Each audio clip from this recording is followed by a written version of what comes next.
है रति के पास? क्या करती थी रति? कहा रति अपने बचपन से ही, बाल्यावस्था से ही शिव की आराधना करती थी, शंकर की आराधना, शिव की आराधना। और रति का एक नियम था, पार्थिव लिंग का निर्माण करना, उसकी पूजन करना और पार्थिव लिंग पर जल समर्पित कर कर उस जल का प्रोक्षण, उस जल को अपने ऊपर छींटना।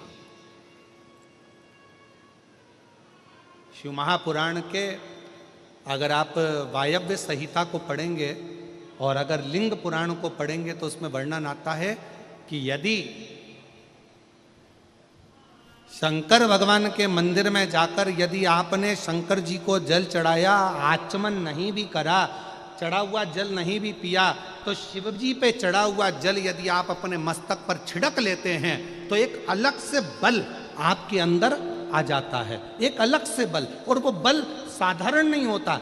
फिर आप जैसे कहते हैं कि विष्णु भगवान के कवच को धारण कर लिया कर्ण ने, फिर किसी ने कहा कि शंखचूर्ण ने कवच धारण कर लिया था, फिर किसी ने कहा जलंधर ने कवच धारण कर लिया था, फिर किसी ने कहा इसने कवच धारण कर लिया था। कवच कलिकाल में, कलयुग में कवच कौन सा है? तो शिव महापुराण की कथा में, लिंग पुराण की कथा में, नर्मदा पुराण की कथा में आता है कि शंकर भगवान पर जब जल चढ़ाया जाए और वो जल जब हम अपने शरीर पर छींट लें तो समझ लेना कि आपने भी शंकर का एक कवच अपने ऊपर धारण कर लिया। अब आप कहीं संकट में पड़ नहीं सकते।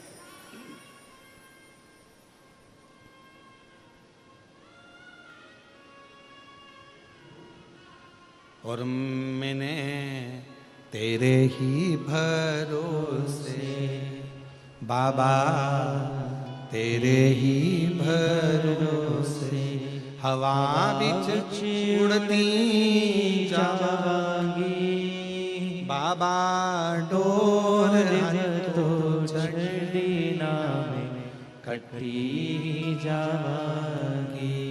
भोले मैं तेरी पतंग, शंभू मैं तेरी पतंग, हवा बिच उड़ती जावांगी बाबा, डोर तो छड़ी नामे कटी जावांगी। शिव महापुराण की कथा कहती है, रति जिन शंकर भगवान ने कामदेव को जलाकर भस्म कर दिया, उनके क्रोध की ज्वाला के सामने 33 कोटि देवता में से कोई देवता सामने जाकर खड़ा नहीं होता, क्योंकि सबको मालूम है कि जलकर भस्म हो जाना है।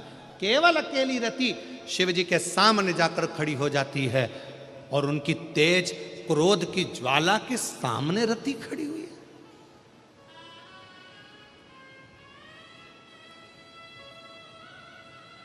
इतना बल, इतनी प्रबलता मिली कहां से?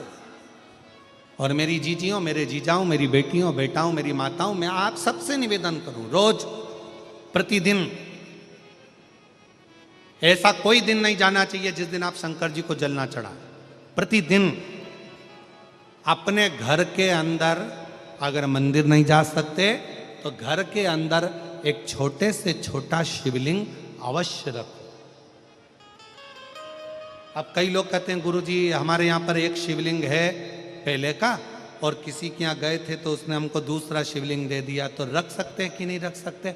शिव महापुराण की कथा कहती है घर में एक नहीं 1000 भी अगर शिवलिंग है तो वो कभी दोष नहीं देते, कभी कष्ट नहीं देते, कभी परेशानी नहीं देते। और फिर कोई कहता है गुरुजी हमारे घर में जो शिवलिंग है वो बीच में से खंडित हो गया, टूट गया, शिवलिंग टूट गया गुरुजी, उसका कोई दोष लगेगा क्या? शिव महापुराण की कथा कहती है अगर तुम्हारे घर में पुराना शिवलिंग है, तुम्हारे घर के अंदर अगर कोई शिवलिंग है और अगर वो बीच में से टूट गया, 40 टुकड़े हो गए, 50 टुकड़े हो गए, 2 टुकड़े हो गए, 10 टुकड़े हो गए, तो भी शिवलिंग कभी खंडित नहीं माना जाता, वो अखंड ही माना जाता। शिवलिंग कभी खंडित नहीं माना जाता।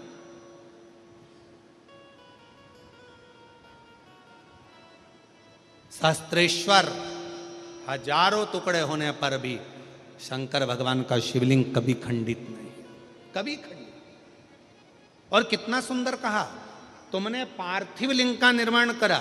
अब पार्थिव लिंग काय का बनाते हो? मिट्टी का बनाते हो, बालू रेत का बनाते हो।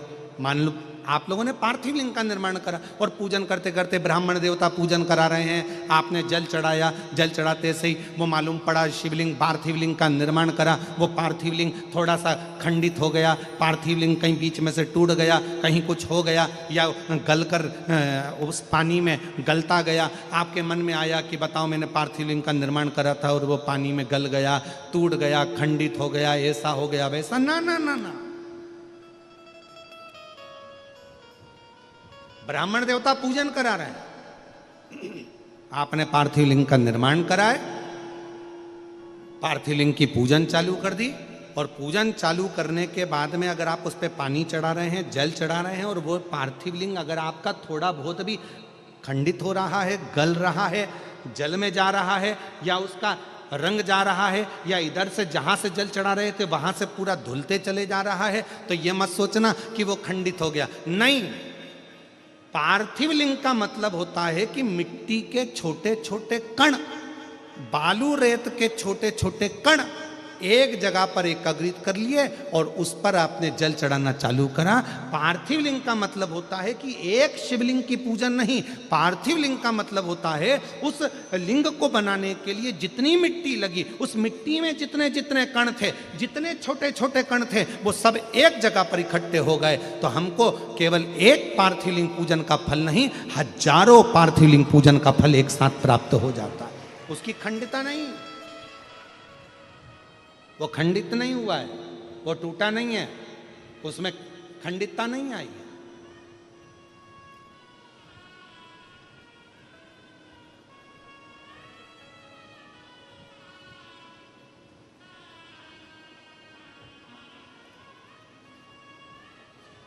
ब्रज भैया, अभी आप भी पार्थिव लिंग बना रहे होंगे।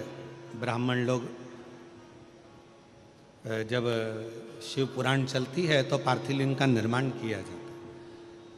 आप भी रोज पार्थिव की पूजन कर रहे होंगे, तो कई बार आपके मन में भी ये भाव आता होगा कि हम जल चढ़ा रहे हैं, जल चढ़ाते चढ़ाते मालूम पड़े मिट्टी का शिवलिंग है या बालू का शिवलिंग है, वो गल रहा है या जा रहा है, या उसमें कण अलग हो रहे हैं।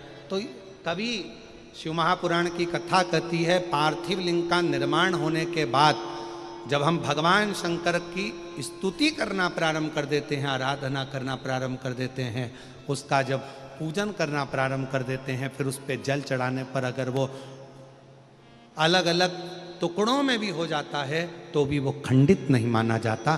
पार्थिव तो पार्थिव पूजन के महत्व को ही रखता है। पार्थिव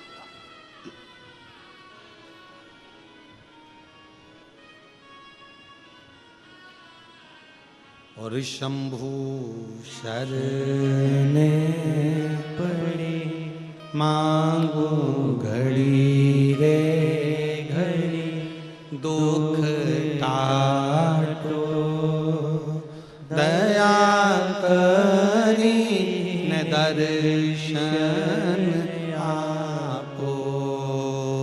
शंभु शरणे पड़े, मांगो दुख काटो दया करी दर्शन। ओ शंभु शरणे पड़ी, मांगू घड़ी रे घड़ी, दुख काटो दया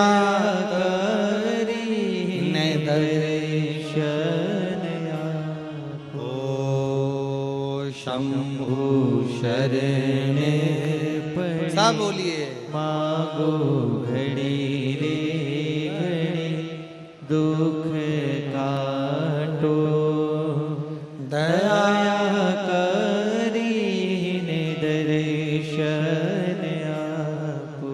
पार्थिव रति शिव जी के सामने खड़ी है, इतनी क्रोध की ज्वाला के सामने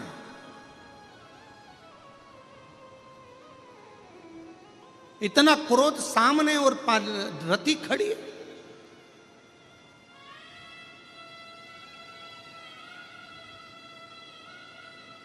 ब्रह्मा जी देख रहे थे, भगवान विष्णु जी से कहा कि रति को समझाओ कि शिव जी के सामने ना जाए, उनको क्रोध आ रहा है, बहुत क्रोध, शिव के सामने ना जाए रति को समझाइए। भगवान नारायण ने कहा कि ब्रह्मा जी मैं रति को नहीं समझा सकता कि तुम शिव के सामने मत जाओ, उसको जाने दो, फिर तो शिव के क्रोध से रति जलकर भस्म हो जाएगी जैसे उसका पति कामदेव जला।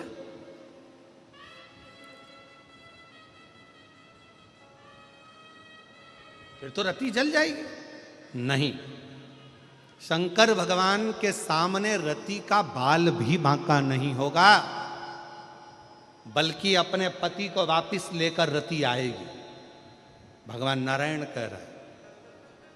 भगवान ब्रह्मा जी ने पूछा आप कैसे कह सकते हो कि रति अपने पति को लेकर आ जाएगी और उसका बाल बांका नहीं होगा। भगवान नारायण ने कहा ब्रह्मदेव ये रति कोई साधारण नहीं है, प्रतिदिन रोज पार्थिव लिंग का पूजन करती है, शिवलिंग का पूजन करती है और शिवलिंग के चढ़े हुए जल को अपने ऊपर छींट लेती है, जिससे हजारों हजारों कवच उस रति के पास होते हैं, तो रति जलकर भस्म नहीं हो सकती है, उसके पास वो कवच शिव का है। भगवान देवादिदेव महादेव का वो कवच उसके पास है।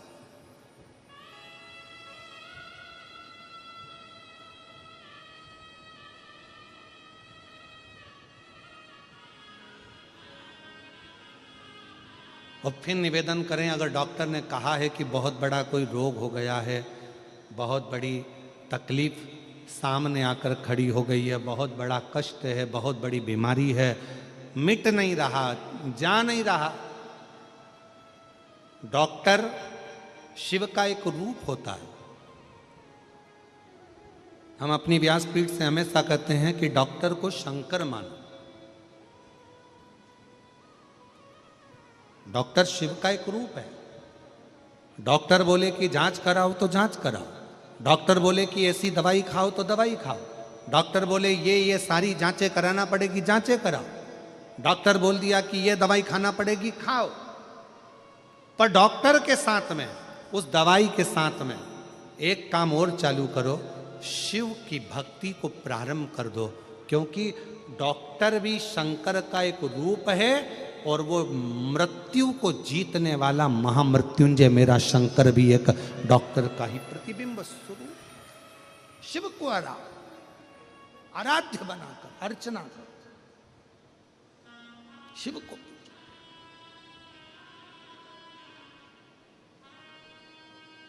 भगवान शंकर।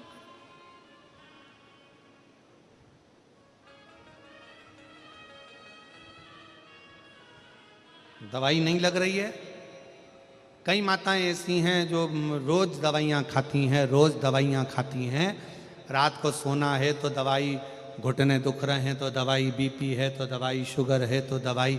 हम मना नहीं करेंगे कि तुम मत खाओ, खाओ, पर थोड़े दिन एक प्रैक्टिकल कर कर देखो। शिव जी का एक नाम है कुंदकेश्वर महादेव।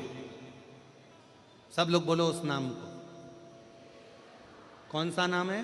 कुंदकेश्वर महादेव। बिदल और उत्पल दो असुरों का संहार करने के लिए माता पार्वती जी ने कुंदुक का प्रहार करा था, और वो कुंदुक बिदल उत्पल का संहार कर कर शिव जी के चरणों में जाकर गिरा था। शिव जी का नाम कुंदकेश्वर हो गया था।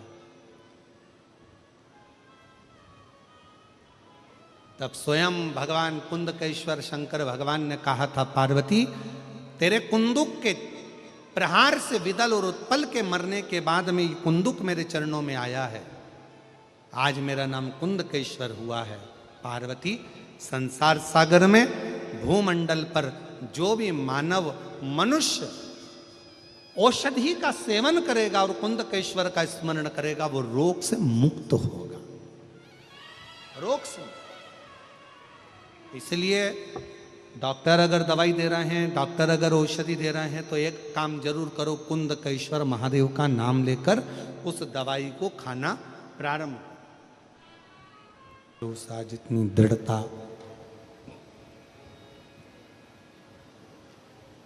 पूर्ण भरोसे के साथ जब हम भगवान शिव की आराधना करते हैं तो शिव क्यों ना मिले, शंकर क्यों ना मिले।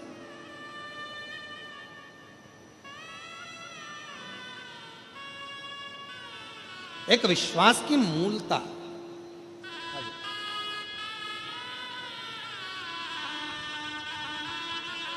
और तेरी कृपा का क्या है भरोसा, कब किस पर हो जाए, जरा सी हम पर कर दो, जरा सी हम पर कर दो।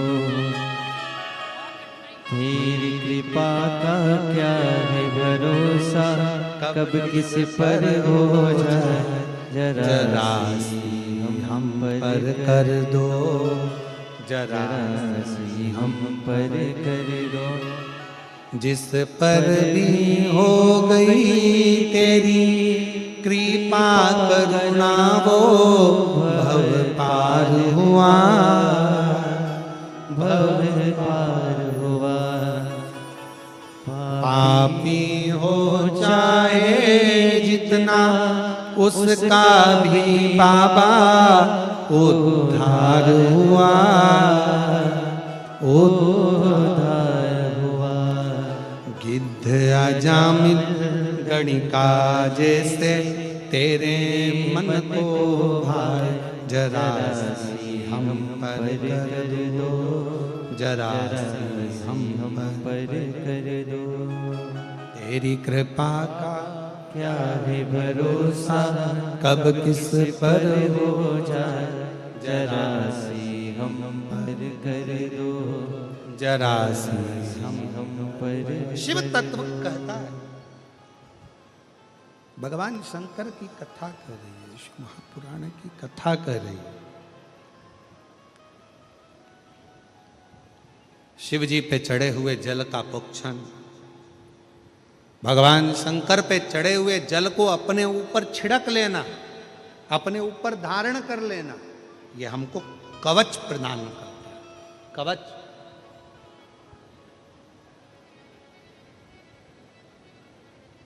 तो शिवजी का एक नाम है कुंदकेश्वर महादेव। सब लोग बोलो जम के, क्या नाम है? आवाज नहीं आई है, जरा दमदारी से बोलो, कुंदकेश्वर। फिर से बोलो, कुंदकेश्वर महादेव।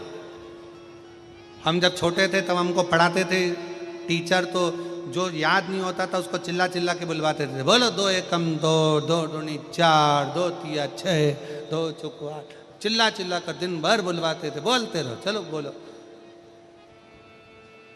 घर जाते जाते आप भी ना भूलो, इसलिए हम बार बार खिलवा रहे हैं। कौन से महादेव? कुंदकेश्वर महादेव। अगर शरीर में दवाई ना लगे, औषधि ना लगे, गोलियां ना लगे, दवाई काम ना करे, तो कुंदकेश्वर महादेव का नाम लेकर उस दवाई को खाना प्रारंभ करो। शिव के ऊपर भरोसा रखो, विश्वास।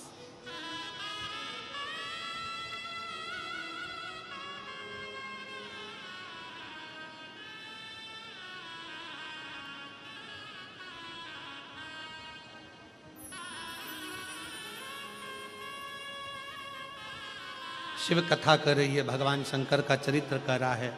रति सामने खड़ी है,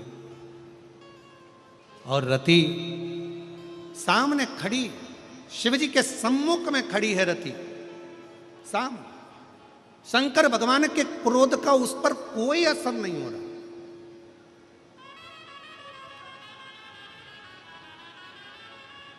क्रोध की ज्वाला, शंकर भगवान के क्रोध की ज्वाला कामदेव को जलाकर भस्म कर दी। भगवान ब्रह्मा जी स्वयं डर रहे हैं, ब्रह्मा जी कांप रहे हैं। ब्रह्मा जी को लग रहा है कि ये रति का क्या होगा। भगवान नारायण से कहा रोक दो, भगवान नारायण कहते हैं नहीं नहीं रोकना नहीं है, ये शंकर की उपासक है, शिव की भक्त है। जो शंकर का भक्त होता है, शिव की आराधना करने वाला होता है, शिव की उपासना करने वाला होता है, वो भय नहीं खाता, उसको भय नहीं होता, चिंता नहीं होती। क्यों चिंता करना? महाराज, कवि और कथाकार, इन दोनों में बहुत बड़ा अंतर होता है। एक कवि में और एक कथाकार में बहुत बड़ा अंतर होता है। कवि शब्दों को जोड़ लेता है, कथाकार शब्द नहीं जोड़ता। जितने भक्त आते हैं उनको शंकर भगवान से जोड़ देता है, वो कथाकार। कवि का काम है शब्दों को जोड़ना, कवि का काम है शब्दों को संजो लेना, कवि का काम है शब्दों को पकड़कर शब्दों से जोड़ देना। पर कथाकार का काम शब्दों को जोड़ना नहीं, कथाकार का काम, एक कथा करने वाले का काम होता है, जितने भक्त आए हों, जितने कथा को सुनने के लिए श्रोता आए हों, उनको कैसे न कैसे भगवान से, शिव से, उनकी अविरल भक्ति से जोड़ा जाए। और जब वो शिव से जुड़ जाएं, शंकर के हो जाएं, फिर उनकी ज़िंदगी में जो भी तकलीफ़ें हैं, कष्ट हैं, रोग हैं, दुख हैं, वो धीरे धीरे समाप्त होते चले जाएं। ये एक आनंद, ये आनंद।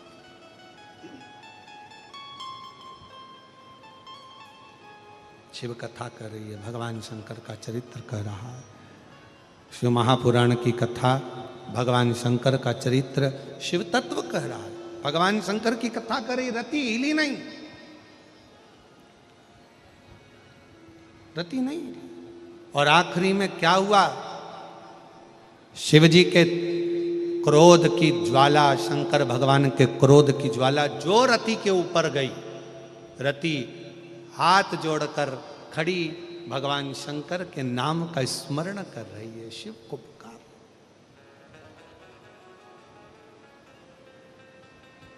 शिव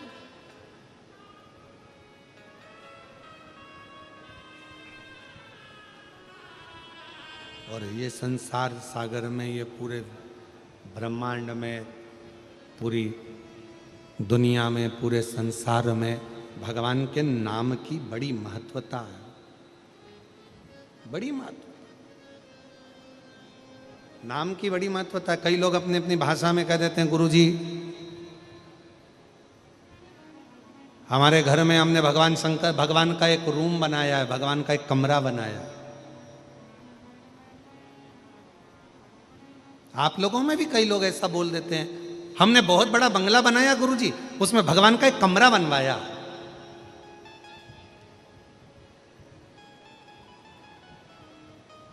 गुरुजी हमने बहुत बड़ा घर बनाया, उसमें भगवान का एक रूम बनाया। गुरुजी हमने बहुत बड़ा घर बनाया, उसमें भगवान का एक मंदिर बनाया। शिव महापुराण की कथा कहती है, हमारी सबसे बड़ी गलती यही है कि हम कहते हैं कि हमने बहुत बड़ा बंगला बनाया, घर बनाया, उसमें भगवान का एक कमरा बनवाया। नहीं, हमको कहना चाहिए गुरुजी भगवान का बहुत बड़ा घर बना और उस घर के अंदर हमारा एक छोटा सा कमरा बना, वो पूरा घर भगवान का है, हम तो एक छोटा सा कमरा हमारा। क्यों?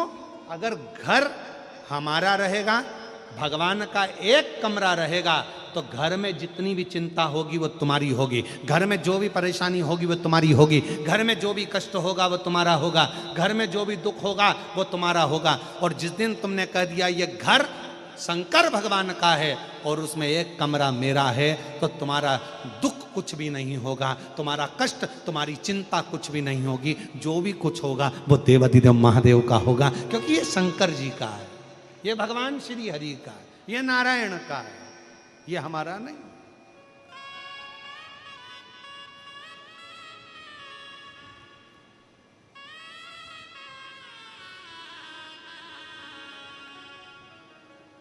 यहां कुछ भी मेरा नहीं है, यहां सब।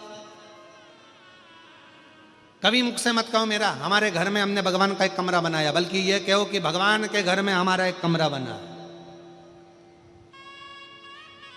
घर किसका? जम के बोलो, भोले नाथ का। परिवार किसका? आवाज नहीं आई, भोले नाथ का। गाड़ी किसकी? भोले नाथ की। चला कौन रहा है? तुम्हें गाड़ी चलाना आती है क्या? अरे जम के तो बोलो।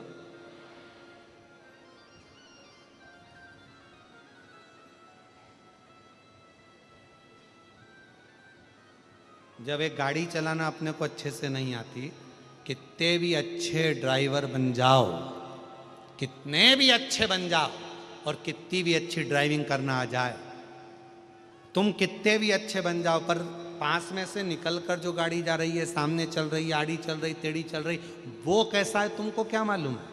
तुम अच्छे हो, तुम अच्छा चलाना जानते हो, तुम अच्छे ड्राइवर हो, तुम अपनी जगह पर अच्छे हो, पर पड़ोस में से जो निकल कर गया, साइड में से आ गया, एकदम ब्रेक लगा दिया, एकदम खड़ी कर दी, वो कैसा है तुमको क्या मालूम? उस जगह पर तुम्हारी ड्राइविंग काम नहीं आती। उस जगह पर एकदम जब ब्रेक लगता है तब वो भोलेनाथ खड़ा हो जाता है कि तूने एक लोटा जल चढ़ाया है, चिंता मत कर, मैं तेरे साथ। क्यों चिंता कर?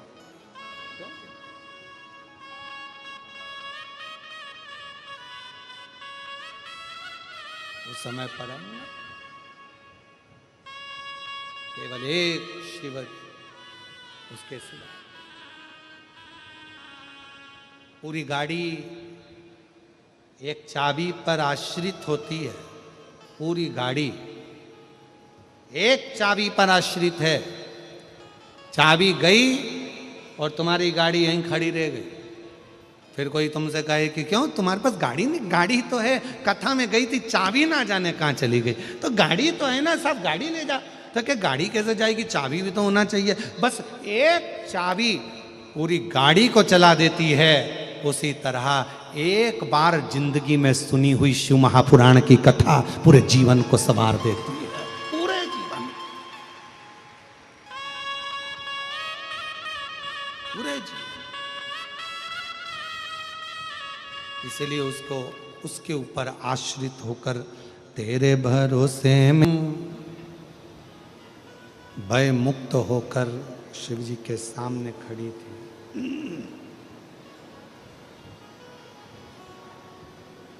रति के हृदय में कहीं भय नहीं था। शंभु शंभु, रति के हृदय में कहीं पर भी भय नहीं।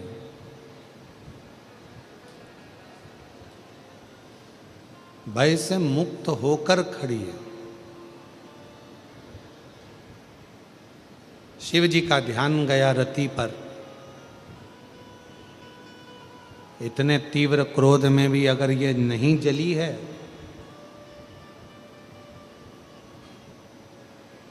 तो कुछ तो है।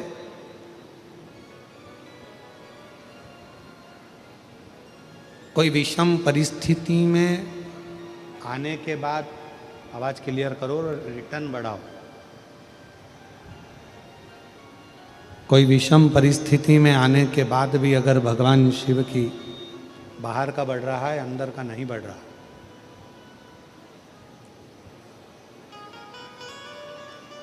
विषम परिस्थिति में आने के बाद भी अगर भगवान देवाधिदेव महादेव भगवान शिव की कृपा से कोई दुख, कोई तकलीफ, कोई कष्ट, कोई परेशानी सामने आकर ना खड़ी हो, तो समझ लेना कि कोई शिव की बड़ी कृपा, शंकर की बड़ी करुणा, शंकर की बड़ी दया है। शिव जी की बड़ी कृपा है, शंकर जी की बड़ी करुणा है।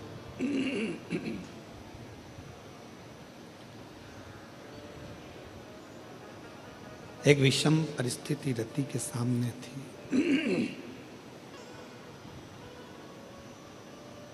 और रति जलकर भस्म नहीं हुई है। शिव जी का ध्यान गया, भगवान शंकर ने देखा, शिव जी ने ध्यान दिया और भगवान शंकर ने ध्यान दिया तो रति को देखकर भगवान शंकर को लगा एकदम निर्भय, कोई भय नहीं है।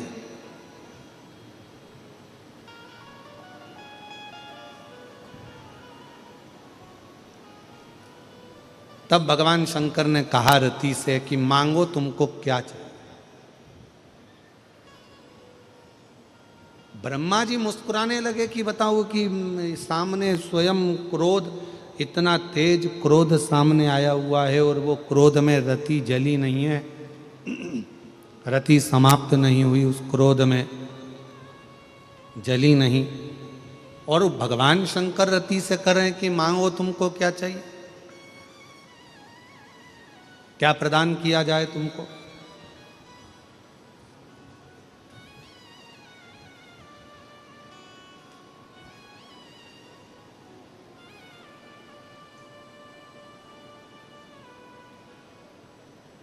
जिस समय पर विश्वास अगर पूर्ण हो जाता है, भरोसा यदि पूर्ण हो जाता है, और विश्वास जब पूर्ण हो जाता है तो व्यक्ति के हृदय में भय नहीं रहता। उसका भय समाप्त हो जाता है। क्यों? क्योंकि उसके अंदर विश्वास बढ़ गया।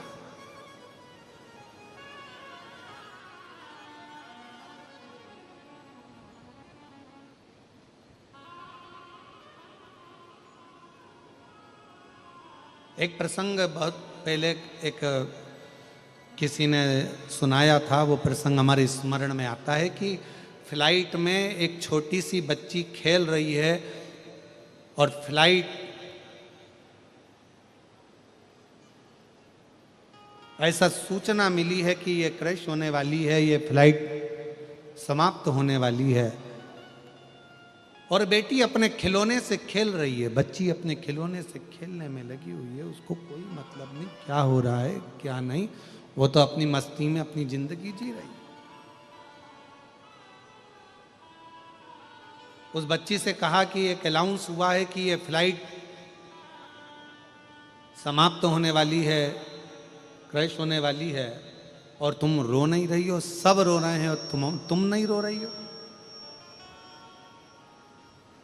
सबको दुख है, तुम्हें दुख नहीं है? उसने कहा नहीं। तुम्हारी आंख में आंसू नहीं है? नहीं। तुम खेलने में लगी हो? हाँ। क्यों? क्योंकि मैं जानती हूं कि जो फ्लाइट के जो पायलट हैं, जो फ्लाइट उड़ा रहे हैं, वो मेरे पापा हैं, और मेरे पापा कभी मुझे मरता हुआ नहीं देख सकते। ये मुझे विश्वास है।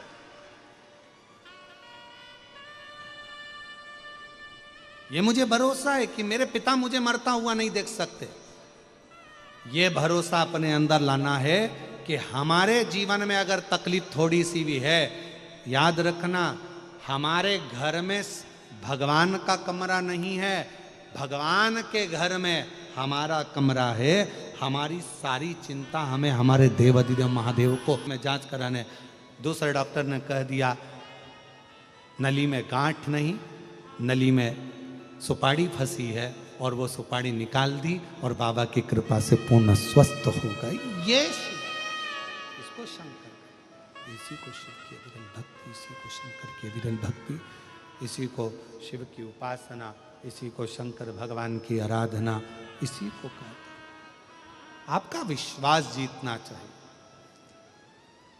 ए रति मांगो तुमको क्या चाहिए? रति ने विचार करा, मैं क्या मांगू, क्या मांगू मैं?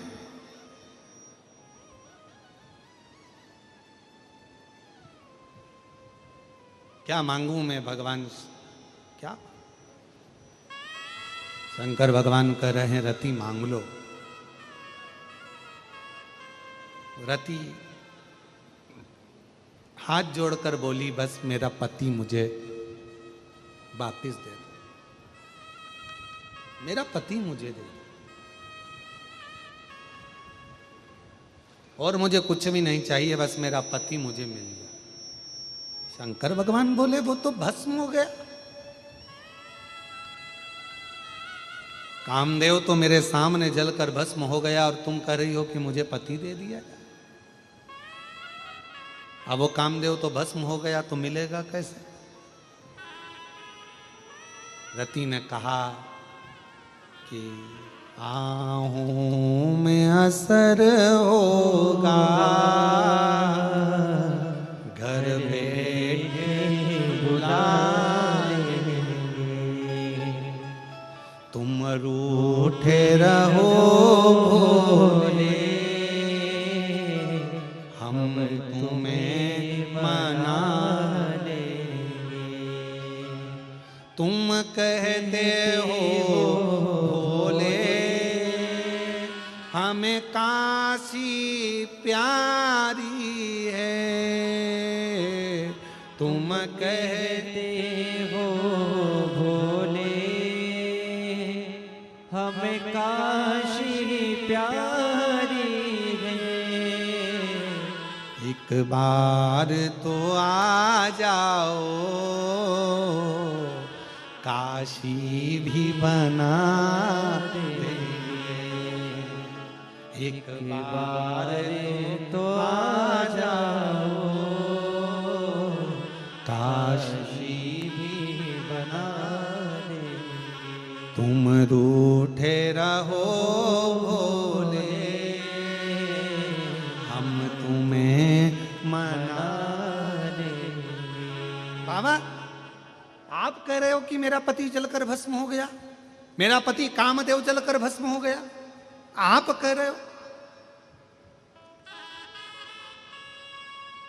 रति मुस्कुरा कर कहती है शिव जी के सामने, मैंने आपकी आराधना करी है। और शंकर भगवान को एक लोटा जल चढ़ाने वाली मेरी जीजियों, मेरे जीजाओं, मेरी बेटियों, मेरे बेटाओं, और जितने आस्था चैनल पर कथा सुन रहे हैं सारे शिव भक्त, भारत की भूमि देश और विदेश में बैठकर शंकर की कथा का रसतत्व ग्रहण करने वाले शंकर के भक्तों से निवेदन है, याद रखना, रति जैसे शिव के सामने अड़ जाना कि मैंने आपकी आराधना करी है तो मेरे पति को तो देना ही पड़ेगा। मैंने आपकी आराधना करी है, आप कह रहे हो कि मेरा पति भस्म हो गया। भस्म आपके क्रोध की ज्वाला से।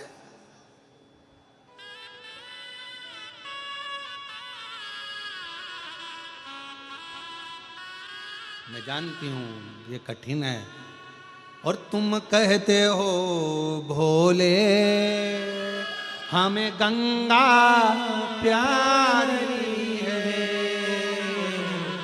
आप भी बोलिए, तुम कहते हो भोले हमें गंगा प्यारी है। और शिव भक्त क्या कहता है, एक बार तो आ जाओ, गंगा भी बुला लेंगे। एक बार तो आ जाओ, गंगा भी बुला लेंगे। तुम रूठे रहो भोले, हम तुम्हें मना देंगे। बाबा, ऐसे काम नहीं चलेगा। मेरा पति भस्म हुआ, आप जानते हो, मेरा पति भस्म हुआ, दुनिया जानती है, पर मुझे मेरा पति चाहिए। जो रति ने हाथ जोड़कर बाबा से मांगा, शंकर भगवान कहने लगे वो तो भस्म बन गया, राख बन गया। शिवजी ने जैसे ही कहा भस्म बन गया, तो रति कहती है इस भस्म को आप अपने ऊपर धारण कर लो। राख की कोई कीमत नहीं होती, भस्म की कोई कीमत नहीं होती।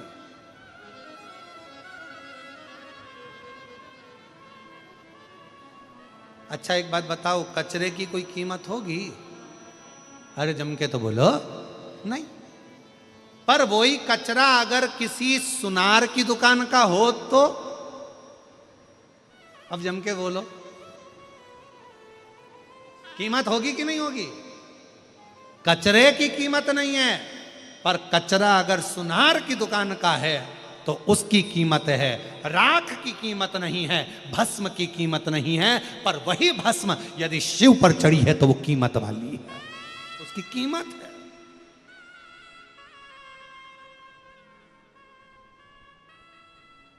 बाबा, आप भस्म अपने ऊपर चढ़ा लो। आप कामदेव जलकर भस्म हो गया, वो कामदेव की जली हुई भस्म आप अपने ऊपर चढ़ाओ, आप अपने ऊपर धारण कर लो। शंकर भगवान बोले मेरे ऊपर तो पहले की भस्म चढ़ी हुई है, मेरे ऊपर पहले से ही भस्म चढ़ी है। कौन सी? मेरी धर्म पत्नी सती जो जलकर भस्म हुई थी, उसकी भस्म मैंने तन पर धारण करी है। बाबा, आप इनकी भी भस्म धारण करो।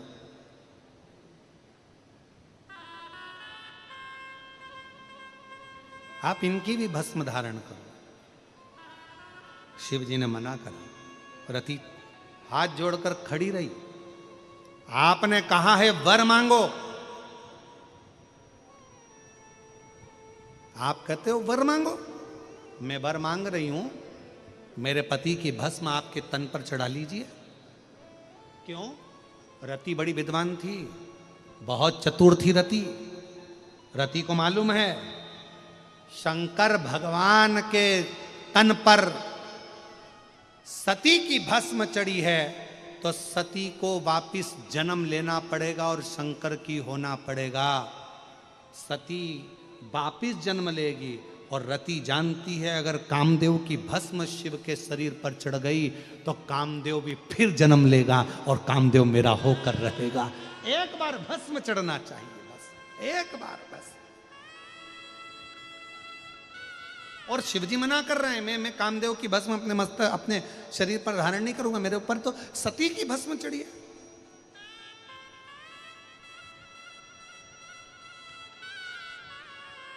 किसी ने पूछा क्यों गुरुजी शंकर भगवान पर सबसे पहली भस्म? तो शिव महापुराण की कथा कहती है मां जगत जननी दुर्गा भवानी के जितने जितने अवतार हुए, जितने जितने अवतार माता ने धारण करे और उनकी भस्म शिव पर चढ़ती चली गई। जिस देवी की भस्म चढ़ती थी उसको दूसरा रूप लेना पड़ता था, फिर भस्म चढ़ी फिर रूप लिया, फिर भस्म चढ़ी फिर रूप लिया। ऐसे भस्म का प्रतिबिंब शिव कथा कहती है कि शंकर भगवान, और इसीलिए शायद दुनिया के लोग शिव भक्त कहते हैं कि इतनी कृपा करना भोले बाबा कि जब भी जन्म मिलेगा सेवा करेंगे तेरी, और कहते तुमसे बाबा शरण पड़ेंगे तेरी। देना साथ हमारा बाबा बन कर के तुम साथी, देना साथ हमारा बाबा बन कर के तुम साथी। बम बम भोलानाथ है हमारा तुम्हारा, तुम्हारा हमारा। बाबा इतनी कृपा करना मेरे तन की जब भस्म बने तेरा श्रृंगार हो जाए। अगर तुझ पर चढ़ गई मेरी भस्म तो मैं जानती हूं कि मेरा अगला जन्म होगा और मैं तुम्हारी होंगी और तुम मेरे होगे। इसके सिवा कुछ भी नहीं, कुछ भी। लिंग पुराण में एक वर्णन आता है बड़ा सुंदर कि शंकर भगवान पर भस्म चढ़ाने वाला और शिव का भस्म का श्रृंगार का दर्शन करने वाला, ये दोनों जब प्राण त्यागते हैं तो शंकर के ही पास हमेशा शिव के ही बनकर रहते हैं जब अगला जन्म पाते हैं। शिव महापुराण की कथा कहती है भस्म का श्रृंगार का दर्शन करने वाला, भस्म चढ़ाने वाला, भस्म का आरती का दर्शन करने वाला, शंकर जी पे चढ़ी हुई भस्म का दर्शन करने वाला, शिव जी पे चढ़ी हुई भस्म का मस्तक पर तिलक धारण करने वाला 83,99,999 योनियां नहीं काटता, डायरेक्ट 84,00,000वें नंबर की योनि मनुष्य की पाकर शिव का हो जाता, तुरंत शिव का।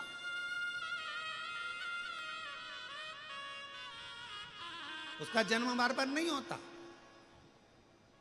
शास्त्र कहता है मनुष्य अगर प्राण छोड़ेगा तो वापिस उसको फिर छुपकली बनना पड़ेगा, झिंगुर बनना पड़ेगा, इल्ली बनना पड़ेगा, जलचर बनेगा, थलचर बनेगा, वायुचर बनेगा।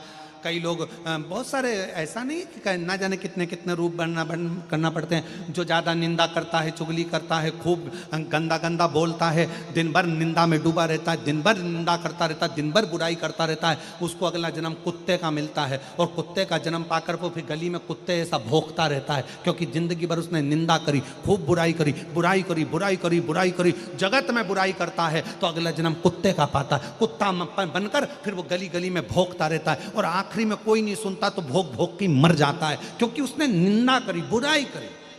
जो दिन भर छुप कर, एकदम चुप रहकर, छुप कर दिन भर अंदर ही अंदर एक दूसरे को कोसते रहते, जलते रहते, जलते रहते, वो माथे में जुआ बन जाते। जुआ। फिर उनको कोई ऐसा निकाल लेता है और निकाल के अंगूठे पे रख के निपटा देता है, वो जुआ बन। तो जिन जिन के माथे में जुआ हो उसको देख लेना, एक बार तुम्हारी पड़ोसन ही हो सकता है। अंदर तुम्हें देख देख के जल रहा है, कुड़ रहा है, अंदर अंदर बस भीतर से जले जा रहा है। इतना कैसे कर लिया, इतनी फैक्ट्री कैसे बना ली, इतना व्यापार कैसे बन गया, इतना मकान कैसे बना लिया, इतनी गाड़ी कैसे आ गई, इतना बंगला कैसे आ गया, जो अंदर से कुड़ता रहता कुड़ता रहता कुड़ता रहता है। एक ना एक दिन वो मरने के बाद, बोलो जम के बोलो, जुआ बन जाता है। और फिर उसको धीरे से निकाला जाता है, अंगूठे पर रख के निपटा दिया जाता है, जा फिनिश।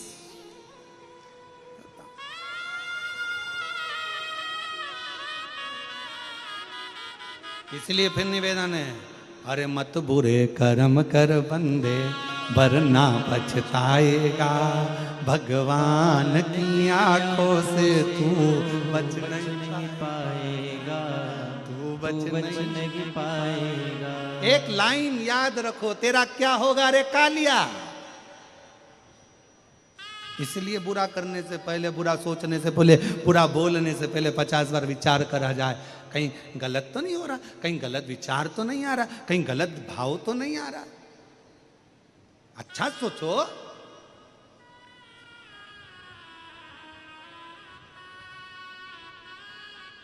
शिव कथा कह रही है, मेरे पति की भस्म, रति कह रही है कामदेव की भस्म आपने ऊपर चढ़ा लीजिए। शिव जी मना कर रहे हैं, मैं कामदेव की भस्म नहीं चढ़ाऊंगा, मैं कामदेव की भस्म नहीं चढ़ाऊंगा। और मेरा निवेदन इस व्यासपीठ के माध्यम से, हम इस व्यासपीठ के माध्यम से निवेदन करें, कभी मौका मिल जाए बाबा के भस्म का दर्शन करने का, कभी मौका मिल जाए मेरे महाकाल के भस्म आरती का, कभी मौका मिल जाए मेरे शंकर के ऊपर चढ़ी हुई भस्म को अपने मस्तक पर लगाने का, एक क्षण की भी देरी मत करना, एक क्षण की भी।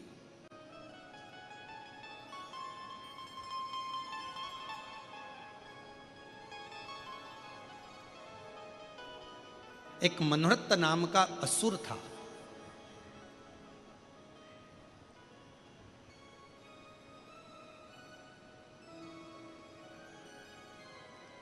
मनोरथ नाम का एक असुर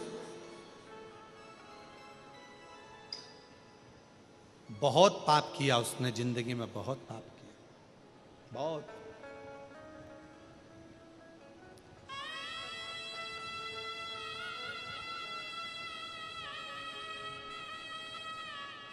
उसको बहुत भोगना था, असुर था, बहुत भोगना।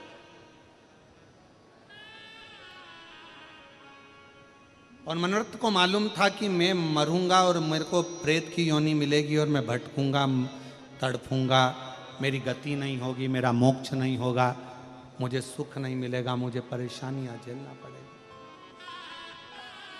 मनोरथ को मालूम था।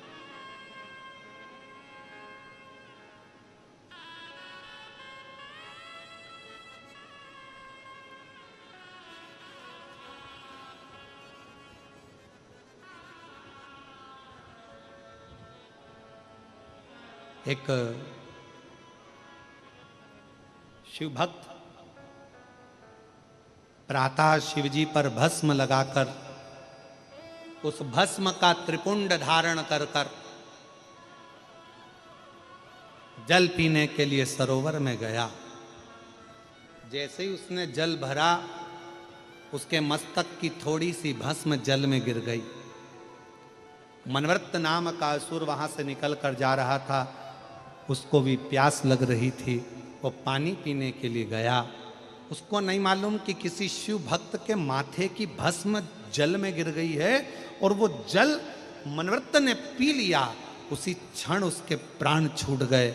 और शास्त्र कहता है कोई नरक नहीं भोगा, स्वयं शंकर के गण उसको लेकर, शिव गण भगवान शंकर के कैलाश लेकर जा रहे। कैलाश भस्म भस्म है। एक बार काशी में कोई एक व्यक्ति भस्म बेच रहा था, तो एक अंग्रेज आया। अंग्रेज ने भस्म का पैकेट उठाया और पैकेट उठाकर पूछा, इसकी एक्सपायर डेट कब की है?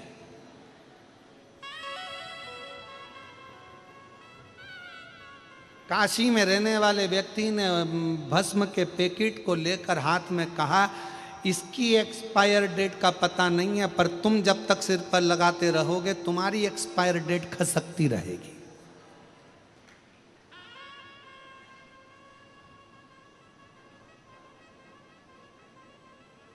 इसका ठिकाना नहीं मालूम, परंतु हे त्रिपुंडधारी, है त्रिशूलधारी, है त्रिपुंडधारी, है त्रिशूलधारी। बस मस्तक पर भस्म का कितना भाव। स्वयं रति कह रही है कि मेरा पति चले गया, कामदेव भस्म हो गए, आपने जैसे सती की भस्म अपने तन पर धारण करी है वैसे इनकी भस्म पहनो। शिव जी मना कर रहे हैं, मैं ये भस्म धारण नहीं कर सकता, इस भस्म को मैं धारण नहीं करूंगा, इसको मैं धारण नहीं कर सकता। क्योंकि शंकर भगवान को मालूम है अगर मैंने भस्म लगा ली तो इस कामदेव को वापिस पृथ्वी पर जन्म लेना पड़ेगा, इसको वापिस आना पड़ेगा। और रति पीछा पकड़ कर बैठी है, आपको भस्म धारण करना पड़ेगा, धारण करो।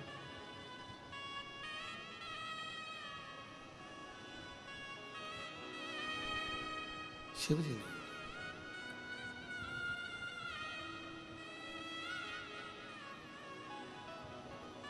शिव कथा कह रही है।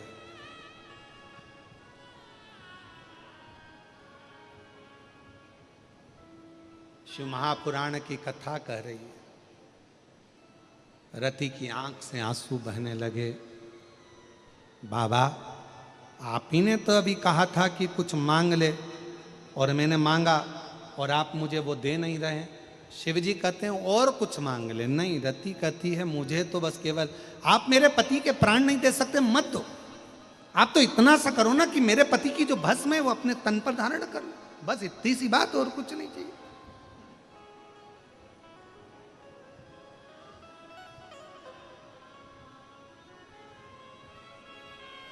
ठीक है,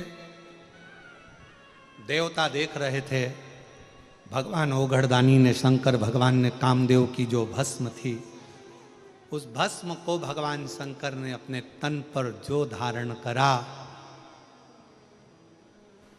और शिव जी ने कह दिया, अरे ओ रति, द्वापर आएगा, भगवान कृष्ण के पुत्र के रूप में तेरा पति वापिस तुझे मिल जाएगा, जा। वापिस भस्म आई पति को।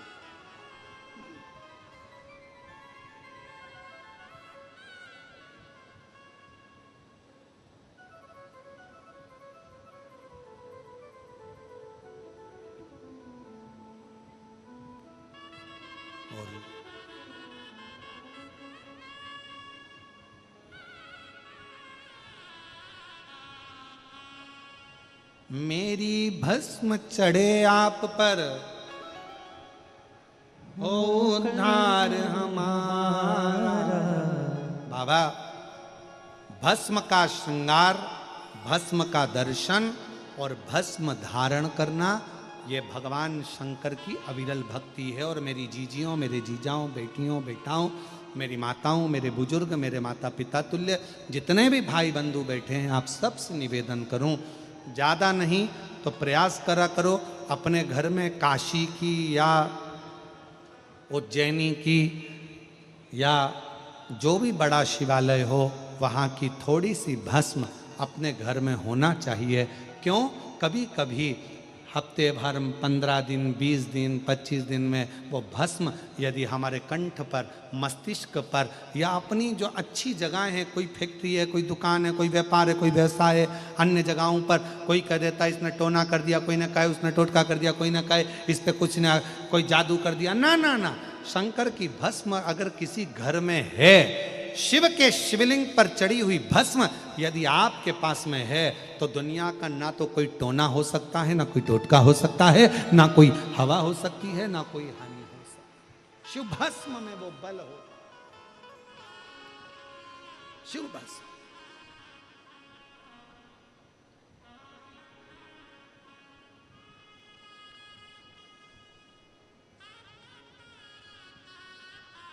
और मेरी भस्म चढ़े आप पर, अरे हो उद्धार हमारा बाबा भोलानाथ है हमारा तुम्हारा तुम्हारा हमारा। जय भोला भंडारी गौरा के त्रिपुरारी, रखियो लाज हमारी गौरा के त्रिपुरारी। हे बाबा इतनी कृपा करो। भस्म का प्रयोग और फिर निवेदन। भगवान देवाधिदेव महादेव भगवान शंकर के भस्म का दर्शन, भस्म का श्रृंगार का दर्शन, शिव की चढ़ी हुई भस्म का स्पर्श, या शिव महापुराण की कथा कहती है कोई अपने मस्तक पर यदि भस्म धारण कर कर जा रहा हो, शंकर की भस्म लगा कर जा रहा हो, उसके मात्र मुखाग्रविंद का दर्शन या उसके शरीर से हवा स्पर्श कर कर भी अगर हमारे शरीर को छू जाती है तो भी हमारा कल्याण निश्चित हो जाता है। भस्म का इतना प्रभाव शिव पर चढ़ी भस्म।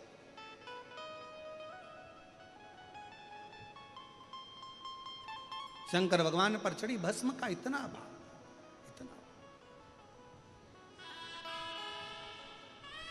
रति ने शिव जी पर कामदेव की भस्म को देखा। शंकर भगवान ने वर दे दिया कि तुम्हारा पति द्वापर में मिलेगा, कृष्ण भगवान के पुत्र के रूप में मिलेगा, तुम्हें क्यों चिंता करते, क्योंकि ये भस्म मुझ पर चढ़ गई।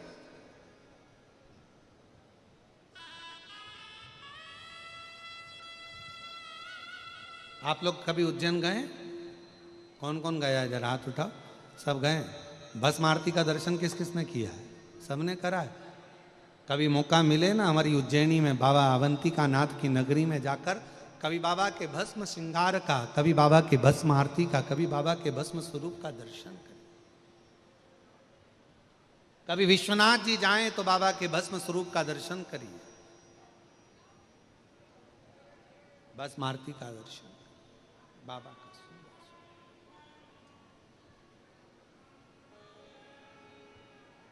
शिव कथा कर रही है, नेत्र खुल गए शिव जी के।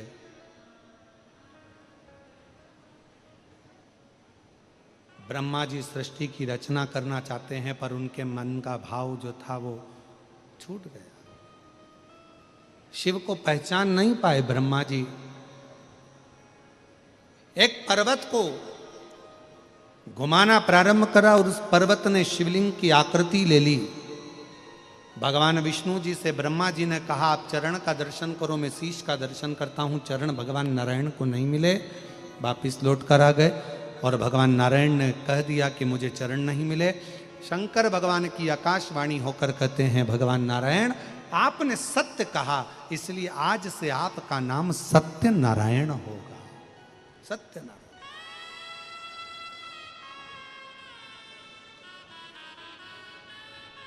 भले भगवान का नाम सत्यनारायण हुआ, पर आज का जो जमाना है ये कलिकाल, आज के जमाने में सत्य बोलना भी भारी पड़ जाता।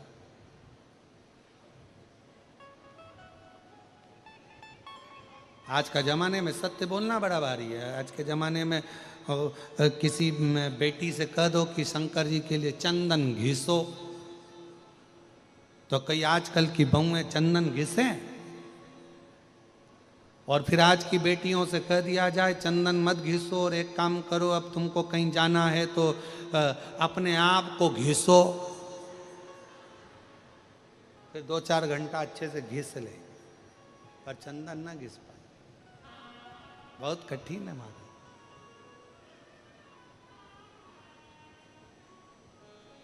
और अपना घिसा संसार के काम आया, पर भगवान शंकर के लिए जो चंदन घिसा वो हमारे आखिरी दम तक काम आया, अंतिम तक काम आया कि अंतिम क्षण में भी वो चंदन का भाव, अंतिम क्षण।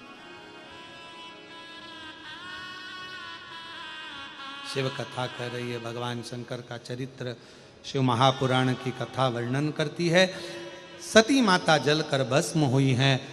भगवान ब्रह्मा जी के मन में भाव जागृत हुआ है और ब्रह्मा जी ने ऊपर मुख देखने के लिए गए पर नहीं मिला। आखिरी में ब्रह्मा जी नीचे आ गए, एक गौ माता को लेकर, एक केतकी के पुष्प को लेकर आ गए। शिव जी के सामने असत्य बोला, झूठ बोला। शंकर भगवान को सबसे ज्यादा यदि कुछ प्रिय है तो शिव जी को सत्य प्रिय है, इसलिए शिव जी के लिए सत्यम शिवम सुंदरम है। जिसने सत्य को अपनाया उसे शिव मिल गया, और जिसको शिव मिल गया उसकी जिंदगी अपने आप सुंदर होती चली गई, उसका जीवन अपने आप सुंदर होता चले गया अपने आप से।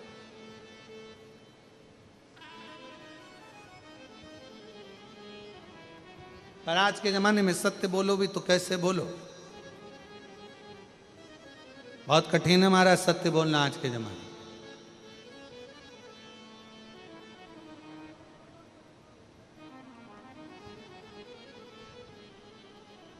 एक दामाद बड़ा काला था, बहुत काला।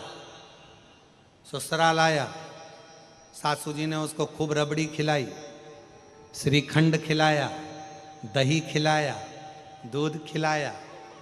अब दामाद जाने लगा तो सास बोली नहीं नहीं साहब अभी नहीं जाओगे, अभी थोड़ा दिन और रुको, तुम्हारे रहते हैं हमको भी दूध दही खाने को मिल जाएगा।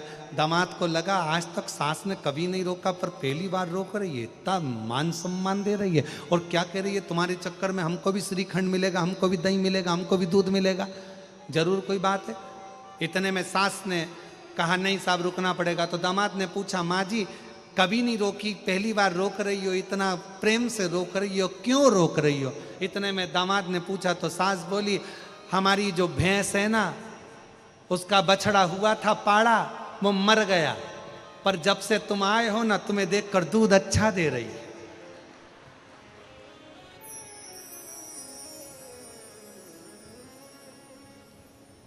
दामाद को लगा बताओ हम में और पाड़े में अंतर ही नजर नहीं आ रहा।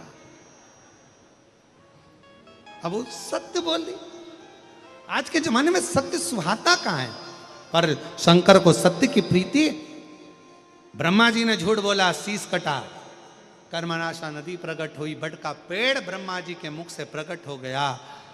बट वृक्ष के नीचे शिव जी बैठ गए तो शिव जी का नाम बटकेश्वर महादेव पड़ गए। बटकेश्वर। समय आया आगे मां जगत जननी जगदम्बा पार्वती जी हिमालय राज के घर में प्रकट होती है, और बड़ा सुंदर शिव जी को दूल्हा बनाने की तैयारी है। पार्वती जी दुल्हन बने। हमारे यहाँ दूल्हे को कहते हैं बना और दुल्हन को कहते हैं बनी। आप लोगों के यहाँ भी शायद हैदराबाद में कहते होंगे दूल्हे को बना, दुल्हन को जम के तो बोलो बनी। और दोनों में ही नहीं बनी तो काय का बना और काय की बनी? भाई दोनों में बने तो समझ लो कि बना और बनी है। बने का मतलब क्या होता है? शादी के 8 दिन पहले से गाते हैं बना जी बना जी बना जी। बना जी का मतलब बना के चलना जी। और बनी जी बनी जी बनी जी का मतलब है बनी रहना। जरा जरा सी बात में झगड़ा करके मायके मत आना। बनी जी बनी जी बनी जी। कहीं बहुत दूर नहीं है।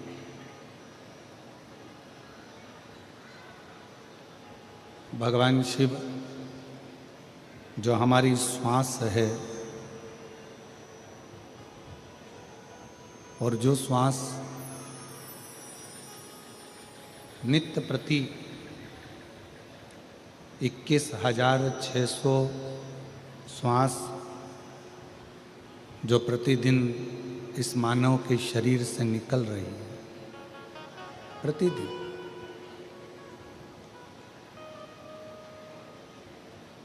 ये श्वास ही हमारा शिव है।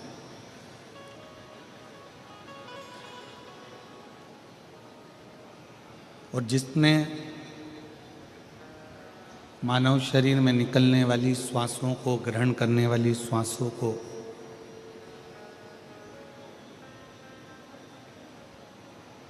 स्मरण कर लिया, देख लिया, ध्यान कर लिया, तो ये समझें कि शिव को पा लिया। ये 21,600 श्वास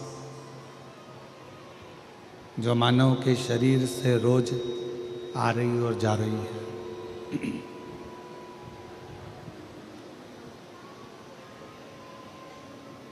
ये 21,600 श्वास शिव का एक अंश है। जैसे श्वास निकल जाने के बाद में, श्वास समाप्त हो जाने के बाद में शरीर शरीर नहीं रहता, केवल एक शव बन जाता है।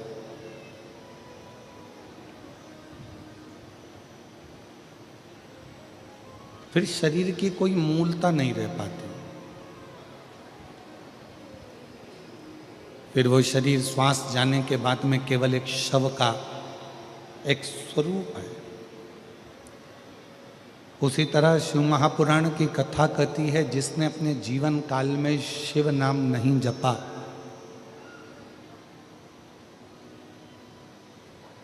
जिसने अपने जीवन काल में शिव नाम नहीं लिया, शिव का स्मरण नहीं किया, शिव की अविरल भक्ति को धारण नहीं करा, भगवान शंकर का नाम नहीं लिया, शिव नाम का स्मरण नहीं किया, वो भी एक शव की तरह।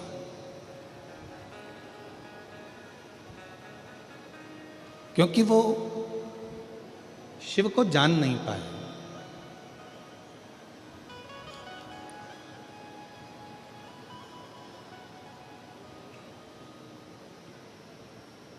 एक व्यक्ति ने एक प्रश्न किया कि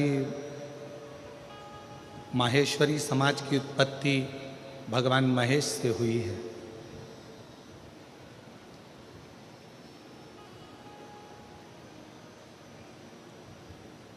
और यह संपूर्ण विश्व की उत्पत्ति किससे हुई?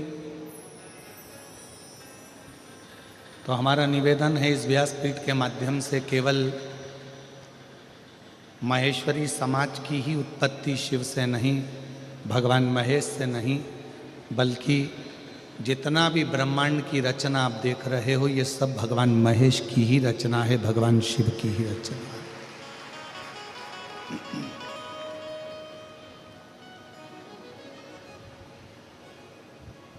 ये रचना किसी दूसरे की है ही नहीं।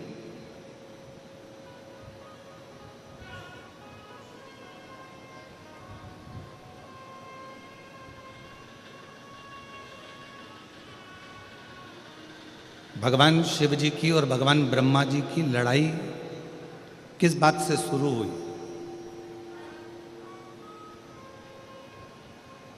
केवल एक छोटी सी बात थी।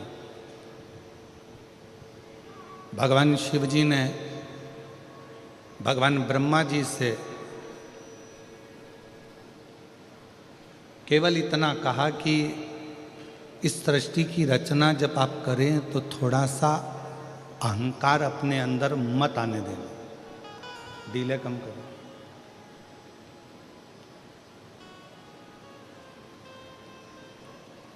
थोड़ा बहुत भी अभिमान अपने अंदर मत आने देना।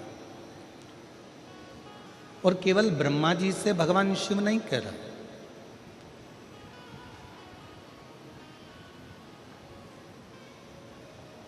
भगवान शंकर प्रत्येक संसार के मानव से, हर व्यक्ति से, हर जीव से शिव एक बात कहते हैं कि कोई भी कर्म करो, जो आपका मन पड़ जाए वो कर्म आप करो, पर कर्म में अभिमतता को सामने प्रकट मत हो।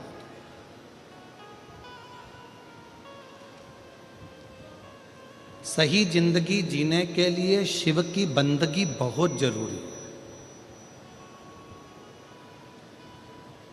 और जिस मानव ने ये जान लिया कि जिंदगी अगर सही जीना है तो शिव की बंदगी करना पड़ेगी, शंकर की आराधना करना पड़ेगी, शंकर की बंदगी करना पड़ेगी, तो समझ लो कि जिंदगी हमारी सार्थक हो गई।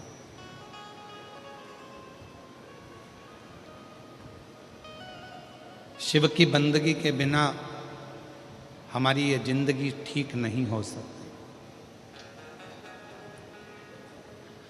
मेरी जीजियों, मेरे जीजाओं, मेरी बेटियों, बेटाओं, मेरी माताओं, मेरे भाई, मेरे बुजुर्ग माता पिता तुल्य जितने भी विराजमान हैं, हैदराबाद की इस पवित्र कथा के प्रांगण में से कथा सुन रहे हैं या आस्था चैनल पर फेसबुक, यूट्यूब पर आप जिस तेलंगाना की इस भूमि से कथा को, तत्व को ग्रहण कर रहे हैं, वो अपने जीवन में उतारना कि सही जिंदगी बनाने के लिए शिव की बंदगी बहुत जरूरी है।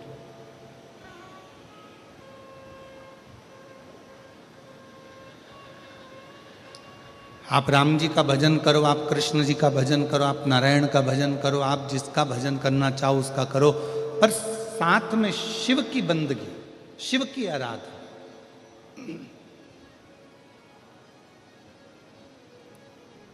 भगवान शंकर का स्मरण हमें जीवन में एक सुख देता है, जिंदगी में जीने की एक नई ऊर्जा प्रदान करता है।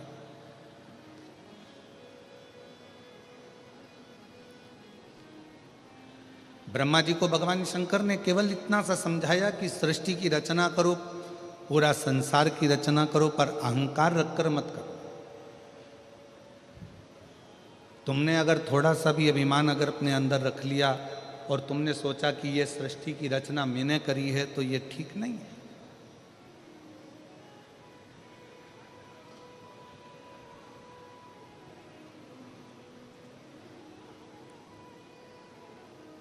जैसे ब्रजगोपाल जी भूतड़ा जी ने अपने शब्दों में एक बात कही कि गुरु जी, ये इतना विशालतम जो कथा हो रही है, ये कथा कोई मैं नहीं करा रहा हूँ, ये कथा कराने वाले तो हमारे देव अधिदेव महादेव भगवान महेश, भगवान शिव और हमारे पूर्वज हैं।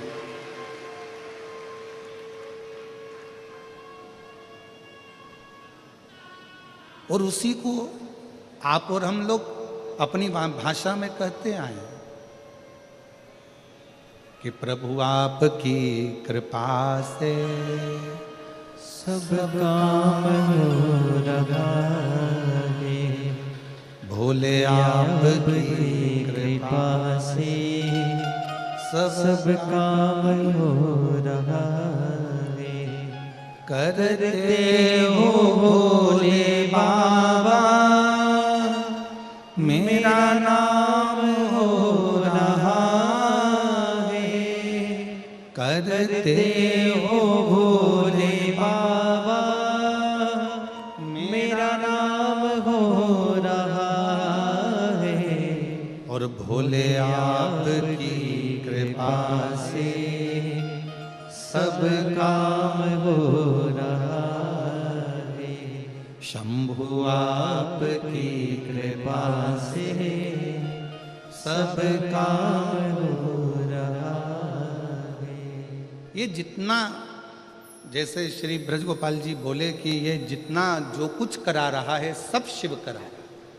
माता पिता की कोई प्रेरणा है, माता पिता की कोई आज्ञा है, माता पिता का आशीर्वाद है, पूर्वजों का आशीर्वाद है और शिव की कृपा है, जो ये सब हो रहा है, सब।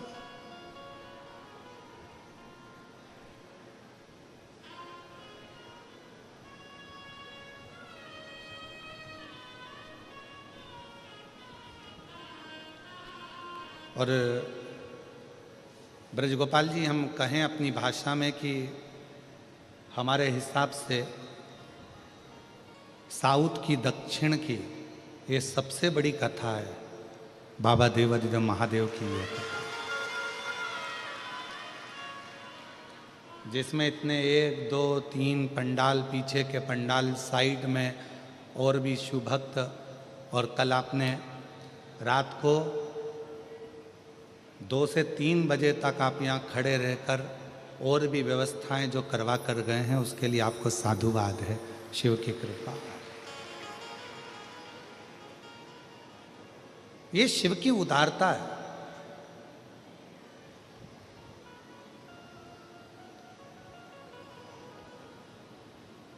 भगवान देवाधिदेव महादेव ने भगवान ब्रह्मा जी से केवल इतना सा निवेदन किया कि अहंकार को रखकर सृष्टि की रचना नहीं करना, आप इस अभिमान को छोड़ दो और सृष्टि की रचना करो।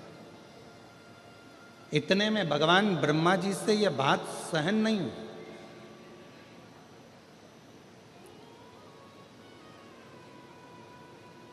आज के ज़माने में अगर किसी को समझाया जाए ना तो दुनिया के लोग समझते हैं कि ये हमको ही क्यों समझा रहा। एक बहू अगर सासू जी से कह दे कि माँ अब तुम्हारा बुढ़ापा आ गया है, शरीर काम नहीं कर रहा है, शरीर में रोग आ गया है, भगवान का भजन करा करो, फालतू की बात मत करा करो, तो सास रूठ जाती है। तू तो यही चाहती है कि मैं मर जाऊं। हालांकि बहू ऐसा नहीं कर रही, बहू तो इतनी सी बात कर रही है कि मम्मी अब ये सब लौकिक बातें, सब व्यर्थ की बातें, ये सब व्यर्थ चीजें तो तुम छोड़ो।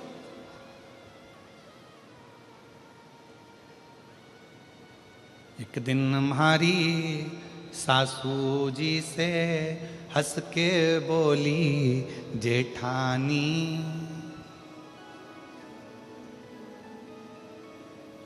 और राम नाम को सुमिरन कर लो, 2 दिन की है जिंदगानी।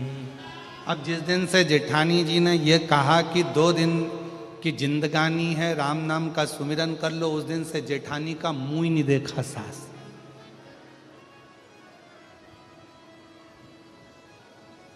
ये तो ये गलत चाहती है, ये गलत सोच रही है, गलत विचार कर रही है, ये चाहती है कि मेरे प्राण छूट जाए, मैं मर जाऊं। ना ना ना,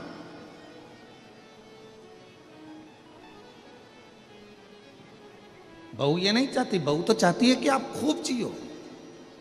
बस इतना सा निवेदन है कि संसार की लौकिक बातों को छोड़कर, संसार की बातों का स्मरण ना करते हुए भगवान देवादिदेव महादेव की बात का स्मरण करें। राम नाम, कृष्ण नाम, शिव नाम, नारायण, जिसको तुम भज सकते हो, जिसका तुम स्मरण कर सकते हो, उसका स्मरण करो।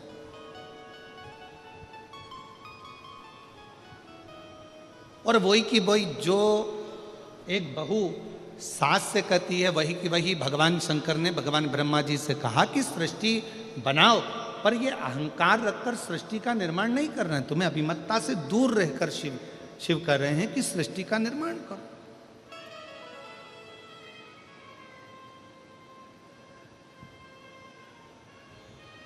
सहन नहीं हुआ ब्रह्मा जी से, और ब्रह्मा जी से जब सहन नहीं हुआ तो ब्रह्मा जी रुष्ट होकर सीधे भगवान विष्णु जी के पास में पहुंच गए। और भगवान नारायण आराम से शेषनाग की सैया पर लेटे हुए थे।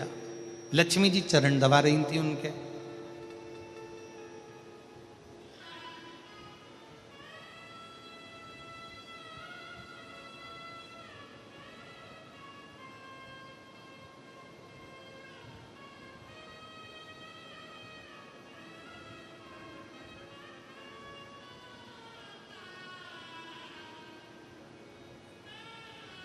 पहुंच गए ब्रह्मा जी।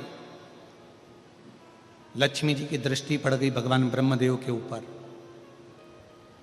देखा ब्रह्मा जी आए हैं। लक्ष्मी जी ने भगवान नारायण के चरणों को छोड़कर हाथ जोड़कर प्रणाम किया और नारायण को प्रणाम कर कर कहा, ब्रह्मदेव आए हैं, ब्रह्मा जी आए हैं।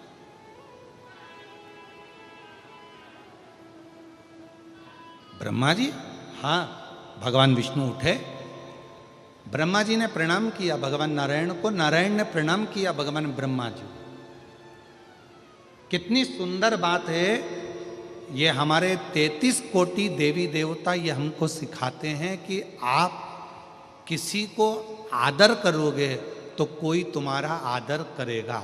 आप किसी को प्रणाम करोगे, कोई आपको प्रणाम करेगा। आपके पास देने के लिए जो है वो आप सामने वालों को दोगे तो सामने वाला भी आपको वही देगा जो उसके पास में होगा। किसी के पास गुलाब का फूल है तो गुलाब का फूल देगा, किसी के पास कीचड़ होगा तो वो कीचड़ देगा, किसी के पास सम्मान होगा तो सम्मान होगा देगा, किसी के पास आदर होगा तो आदर देगा। आप यदि किसी को आदर दे रहे हो, किसी को प्रणाम कर रहे हो, किसी को नमन कर रहे हो, किसी को साधुवाद कर रहे हो, किसी को धन्यवाद कर रहे हो, तो वो सामने वाला भी भले उसके अंदर कितना भी कपट भरा हो, कितना भी अंदर बेईमानी भरी हो, फिर भी अगर आपने हाथ जोड़ा है तो सामने वाला भी आपके हाथ जरूर जोड़ेगा, आपको सम्मान जरूर करेगा, आदर जरूर करेगा, सत्कार जरूर देगा।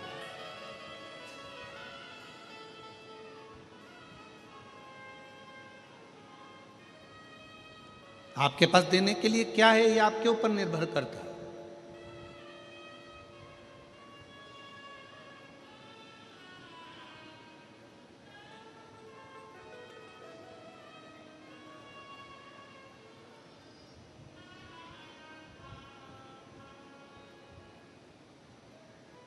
ब्रह्मा जी ने प्रणाम किया, भगवान विष्णु ने प्रणाम किया।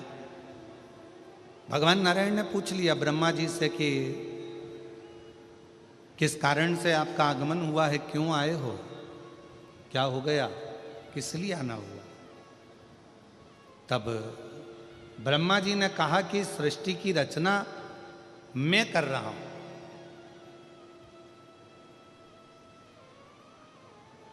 सृष्टि की रचना मैं कर रहा हूं।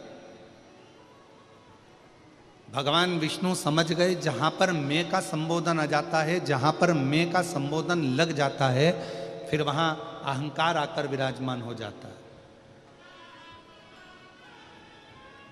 और यहां मेरा कुछ भी नहीं होना चाहिए।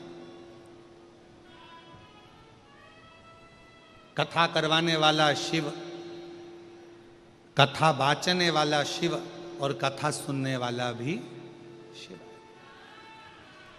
कितनी सुंदर बात कही कि स्वयं ईश्वर जी और गोरा जी के रूप में भगवान शंकर पार्वती गणा और गौर बनकर शिव महापुराण के यजमान बनकर कथा को श्रवण कराते हैं, श्रवण करते हैं, कराते हैं।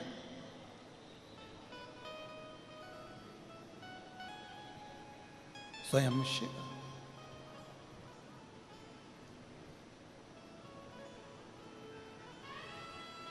और प्रभु आपकी कृपा से सब काम हो रहा है। भोले आपकी कृपा से सब काम हो रहा है। करते हो भोले बाबा मेरा नाम हो रहा है। करते हो भोले बाबा मेरा नाम हो रहा है। भोले आपकी कृपा से सब काम हो रहा है। शंभु आपकी कृपा से सब काम हो रहा है। भगवान ब्रह्मा जी ने जैसे ही कहा कि मैं सृष्टि की रचना कर रहा हूं, तो भगवान विष्णु की बुद्धि में आ गया कि अहंकार समाहित हो गया।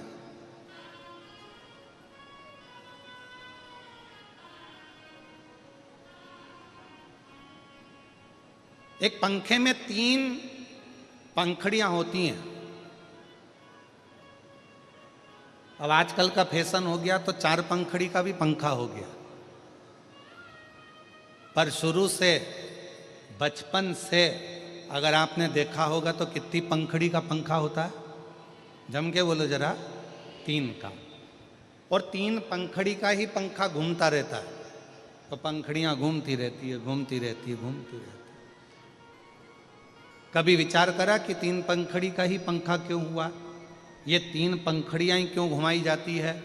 तो कहा बचपन, जवानी, अधेड़ी और बुढ़ापा, ये 4 जिंदगी की पंखड़ियां हैं, पर इसमें ये 3 पंखड़ी जो है ये ही घूमती हैं। बचपन खूब घूमता है, जवानी खूब घूमती है और अधेड़ी घूमती है।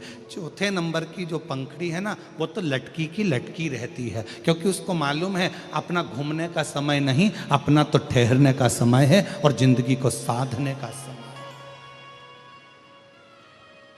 एक बचपन की जिंदगी ऐसी होती है, चलो बैग उठाओ, स्कूल जाओ, घर आए, वापस ट्यूशन जाओ, चलो कोचिंग जाओ, यहाँ आए वहाँ आए, चलो रोटी खाओ, भोजन करो, ये करो वो करो। और माँ अपने बच्चे को, माता पिता अपने बच्चे को दिन भर घुमाता रहते हैं। बचपन पूरा खत्म हो जाता है, जवानी आती है, फिर दिन भर घूमना फिरना, ये काम वो काम और कमाना करना, ये सारे काम में लगना पड़ता है। विवाह हो जाता है, शादी हो जाती है, गृहस्थी का बोझा माथे पर चढ़ जाता है। फिर आ जाती है अधेड़ी, अधेड़ी में बहन के घर मायरा भरना है, फिर वहाँ जाना है, ये काम करना है, बच्चों की शादी करना है, उसका ये फंक्शन करना है, उसका वो फंक्शन करना है, कहीं बुआ जी के यहाँ जाना है, कहीं सारे संबंध निभाना है, सारी रिश्तेदारी निभाना है। बड़ा निभाकर चलना पड़ता, बड़ा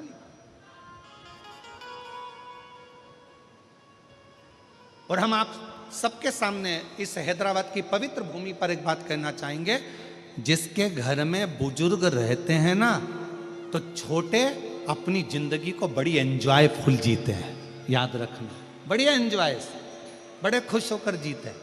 और जिस घर के बुजुर्ग, जिस घर के बड़े चले जाते हैं ना, तो जो घर में छोटे होते हैं ना, उनको भी बड़े जैसे निभाना पड़ता है। बुआ जी के यहाँ जाना है, काका जी के यहाँ जाना है, चाची जी के यहाँ जाना है, नाना जी के यहाँ जाना है, मामा जी के यहाँ जाना है, उसके यहाँ जाना है। जिसके यहाँ नहीं जाएंगे तो मुंह फूल जाएगा। बताओ, मम्मी जी थी वो तो आ जाती थी, अब भैया के पास टाइम नहीं मिलता। फिर कहेंगे कि बताओ हमारी ननन थी तो ये काम हो जाता था, हमारे नंदोई थे तो ये काम हो जाता था। अर्थात निभाना पड़ेगा।